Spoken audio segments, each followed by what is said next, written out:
Ang ating topic ngayon ay tanong ni June. Ayos lang ba sa'yo kung araw-araw kang pinapalakpak ng iyong partner? Ayan. So, ayos nga lang ba sa akin? Interesado ka bang malaman? Kung interesado ka, please keep on watching para bago yan. Kung bago ka pa lang sa akin channel, please consider to like this video and subscribe my channel. Unang-una sa lahat guys, bago ko sagutin ang inyong tanong.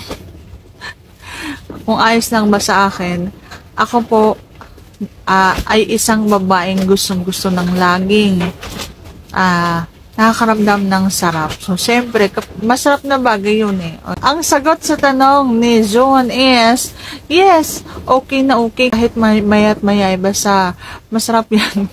So, syempre, payag ako. Syempre, gustong-gusto ko yan eh. Yan yung masarap na bagay na kapag ka, napaparating mo lagi sa sukdulan or napapalabas mo talaga yung sarap at gata ng isang babae is gugustuhin niyang araw-araw, lagi-lagi, maya't maya at kahit pa oras-oras yan. So, ganon. So, ang sagot sa tanong is yes, gustong-gusto ko yan. Okay lang sa akin kahit maya't mayain ako.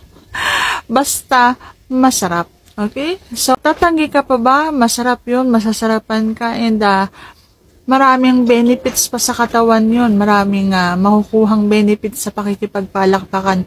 Bukod sa nakakatanggal ng stress, nakakapagpabata pa yun at nakakapagpadagdag pa yun ng buhay mo. Yung lifespan mo. Okay? So, libre yan. Libre. I-enjoy nyo yung every moment na halimbawa magpapalakpakan kayo ng partner nyo para sobra kayong masatisfied sa isa't isa. At yan lang ang masasagot for today's video. See you on my next vlog. And if you like this video, please consider to like this video and subscribe my channel.